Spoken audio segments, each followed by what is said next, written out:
शुरू करते हैं। आज मैं आपको बता दूं क्या क्या हम चीज़ें सीखने वाले हैं। सबसे पहले तो हम जैसे ए से लेकर जेड तक किसको क्या पढ़ते हैं ये बताएंगे।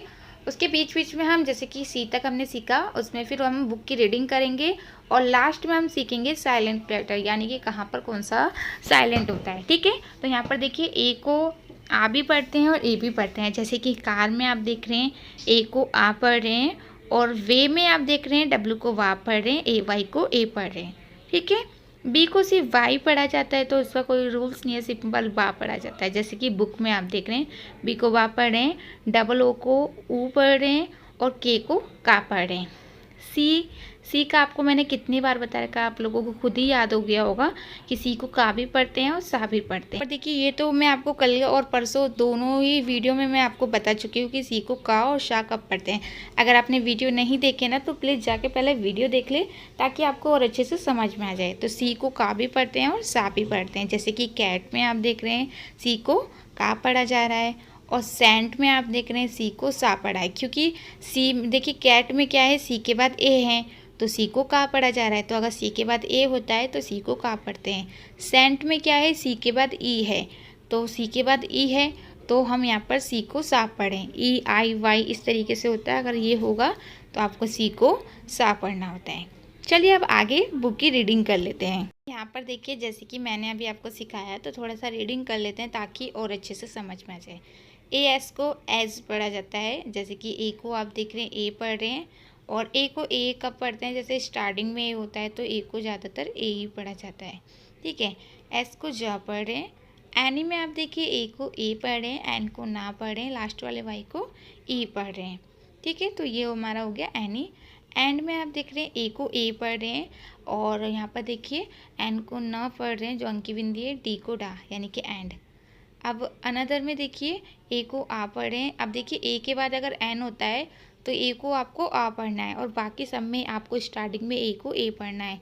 अगर एन होगा ए के बाद, या फिर एल होगा, या फिर एम होता है, तो ए को आ पढ़ा जाता है। अगर स्टार्टिंग में होगा तो, अगर वैसे पीछे होता है तब भी ए को आ ही पढ़ा जाता है। अगर इन लोगों के साथ होगा, जैसे एन हो गया, एल हो गया, या फिर एम हो गया, तो आपको ए को आ पढ़ना है। उसके बाद देखिए एन को ना पढ़ रहे हैं, देखिए टी एच को दा पढ़ते हैं, ई आर को आर पढ़ते हैं, इसलिए यहाँ पर र लिखा गया है, क्योंकि आ छोटा है तो उसको लिखा नहीं जाता। सिर्फ जब हम पढ़ते हैं तो हमें खुद ब खुद याद हो जाता है, यानी कि मुंह में निकल जाता है। जब हम अदर पढ़ रहे हैं, अनदर पढ़ रहे हैं, तो अ कहीं ना कहीं खुद ही निकल जाएगा, तो इसलिए लिखा नहीं जाता। आप देखिए अग्री में देखिए ए को आ पढ़ा जा रहा है, तो अगर ए के बाद जी होगा स्टार्टिंग में तो भी आपको उसको अग्री पढ़ना है। बहुत से लोग इसे एग्री भी पढ़ देते हैं, बट जहाँ तक है सही तरीके से आ ही पढ़ा जाता है।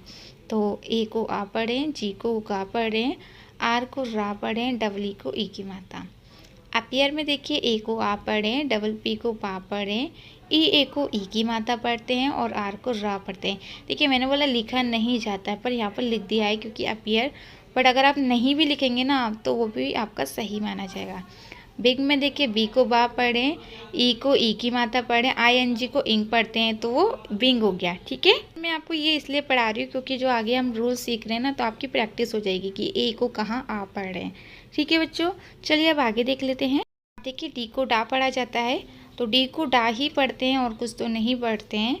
और ई को ई भी पढ़ते हैं और ए भी पढ़ते हैं।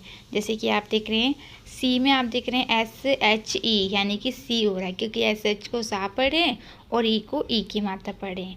पर मैन में देखिए ई को क्या पढ़ें, ए पढ़ें। जैसे कि हमने सीखा था कि ए के साथ अगर एन आता है तो उसको आ पढ़ते हैं, तो यहाँ पर देखिए ई के साथ अगर एन आएगा तो उसको क्या पढ़ेंगे, ए पढ़ेंगे।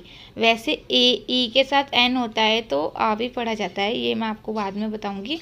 पर यहाँ पर देखिए अभी मेन जो है वो ये है कि ई जो है वो बीच में है, तो ई कहीं भी बीच में होता है। जैसे कि ए बीच में होता है तो उसको ए पढ़ते हैं ना, तो इसी तरीके से ई अगर बीच में होता है ना तो उसको ए पढ़ा जाता है।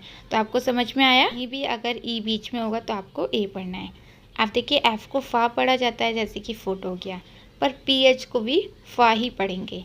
ठीक है, तो यहाँ पर आपने देखा फुट में एफ को फा पढ़ रहे हैं, डबल ओ को ऊ पढ़ रहे हैं, और टी को टा पढ़ रहे हैं, यानी कि फुट। उसके बाद देखिए जी को गा भी पढ़ते हैं और जा भी पढ़ते हैं। जैसे कि आप देख रहे हैं गुड में जी को गा पढ़ रहे हैं, और जॉर्ज में आप देख रहे हैं जी को जा पढ़ रहे हैं। ऐसा क्यों, क्योंकि देखिए अगर जी के बाद जैसे कि ओ होता है या फिर ए होगा या फिर वाई होगा तो आपको जी को गा पढ़ना है। क्या पढ़ना है? गा पढ़। अगर जा कब पढ़ते हैं, जैसे जी के बाद ई होता है तो जी को जा पढ़ा जाता है। अगर सिंपल तरीके से समझे ना तो अगर जी के बाद ई होता है तो आपको जा पढ़ना है और ई नहीं होगा तो आपको सिर्फ गा पढ़ना है। जैसे कि जॉर्ज में आप देख रहे हैं जी के बाद ई है तो उसको जा पढ़ा जा रहा है। जॉर्ज में एक चीज़ और समझा दूँ, ई ओ को क्या पढ़ते हैं? ओ की मात्रा पढ़ते हैं। आर को रा पढ़ते हैं, जी को जा पढ़ रहे हैं क्योंकि इसके बाद भी देखिए जी के बाद ई है तो उसको जा ही पढ़ा जा रहा है। लास्ट में जो ई होता है उसको नहीं पढ़ा जाता। ठीक है, आपको समझ में आया? चलिए अब आगे देख लेते हैं। जैसे कि आप देख रहे हैं एन यहाँ पर देखिए ए को आप ही पढ़ते हैं। यहाँ पर जो ए लिखा हुआ है उसको आ ही पढ़ेंगे। अगर ए अकेले आता है ना तो ए को आ पढ़ा जाता है, ये मैंने आपको समझा रखा है। पर ए एन को एन पढ़ा जाता है। क्या पढ़ा जाता है? एन। अगर ई एन होगा तब भी उसे एन पढ़ेंगे, ए एन होगा तब भी उसे एन पढ़ेंगे। पर अगर वो अकेला होगा, अगर वो किसी के साथ होगा, जैसे कि वर्ड मीनिंग बड़ी होगी और वो लास्ट में होगा या फिर बीच में होगा तो आपको ए को आ पढ़ना है। पर अगर वो सिंपल यानी अकेला, उसके साथ आगे पीछे कुछ भी नहीं है, सिर्फ ए है और एन है तो आपको एन पढ़ना है। इसी तरीके से एम अगर अकेला होगा तो आप उसको एम पढ़ेंगे, यानी कि ए को ए पढ़ेंगे। पर अगर ए एम अगर किसी के साथ है, यानी कि उसके आगे पीछे और कुछ भी है, जैसे कि ए के आगे एच है या फिर कुछ और है, एम के बाद है, बड़ा है यानी कि बड़ी वर्ड मीनिंग है, तो आपको उसको एम नहीं पढ़ना है, ए को आ पढ़ना है। ठीक है। अलाउ में आप देख रहे हैं ए को आ पढ़ रहे हैं, डबल एल को ला पढ़ रहे हैं, ओ डब्ल्यू को ऊ पढ़ रहे हैं। ठीक है। और आंटी में आप देख रहे हैं ए को, आंटी में आप देख रहे हैं ए को आ पढ़ रहे हैं, यू एन को अन पढ़ते हैं। क्या पढ़ते हैं? अन पढ़ते हैं, क्योंकि देखिए आ का डंडा लगाया गया है तो वो अ है। ठीक है। और एन को ना पढ़ें यानी कि अन, और टी को टा पढ़ें, और आई ई को ई की मात्रा पढ़ रहे हैं। तो किसी ने मुझसे पूछा था कि इस तरीके का आंटी सही है या फिर उस तरीके का, तो देखिए जैसा मैं बता रही हूँ वो सही होगा तो आप इसी तरीके से लिखिए। ठीक है। रिक्स मत लीजिए, तब आपको कोई आगे जाके बोले तो आप इसी तरीके से लिख लीजिए। ठीक है बच्चों।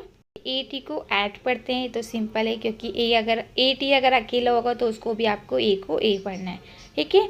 तो इसमें कुछ भी नहीं है, आपको समझ में आ गया होगा। चलिए अब आगे के देख लेते हैं। के को क पढ़ते हैं। क्या पढ़ते हैं? के को का पढ़ते हैं। जैसे कि आप देख रहे हैं के को का पढ़ रहे हैं, आई को ई पढ़ रहे हैं। पर अगर सी के होगा तब भी उसको आपको का ही पढ़ना है।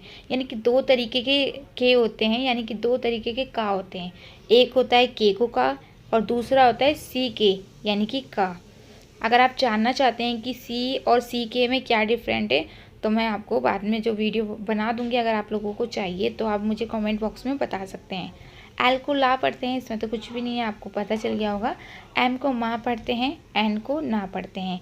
तो ये तो बहुत ही सिंपल है। चलिए अब आगे देख लेते हैं कि एन के बाद जो रह गया है ना उसका हम कल जो वीडियो आएगी ना उसमें बताएंगे आपको, यानी कि जेड तक।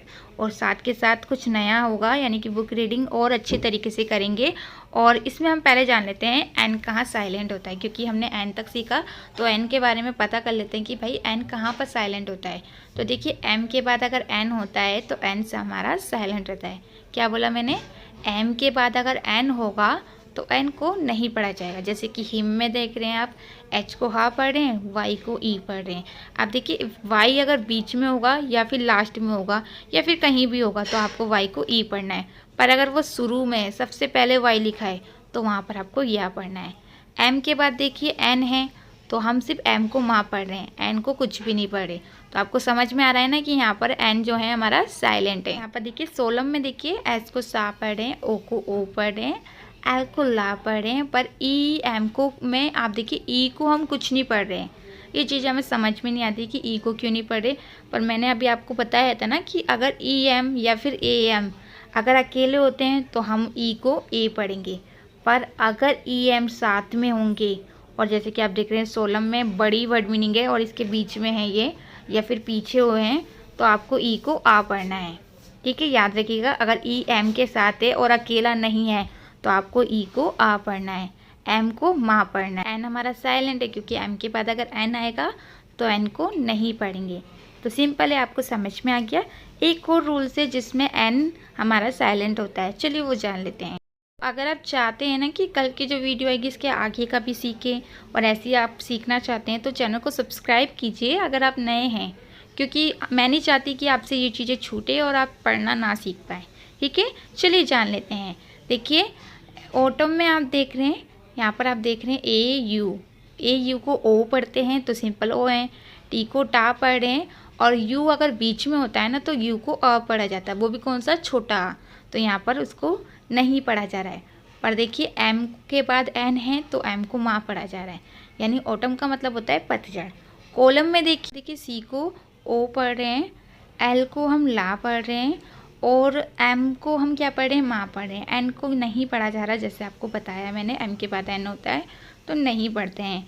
तो अगर वीडियो अच्छी लगी हो, कुछ सीखने को मिला है इस वीडियो से, तो प्लीज़ लाइक कीजिए। उसकी वीडियो ज़रूर देखिए, क्योंकि आगे का है, मैं नहीं चाहती कि आप आधा सीख पाएँ और आधा रह जाए। तो कल वीडियो ज़रूर देखिए। चलिए आज के लिए इतना काफ़ी है और चलते हैं।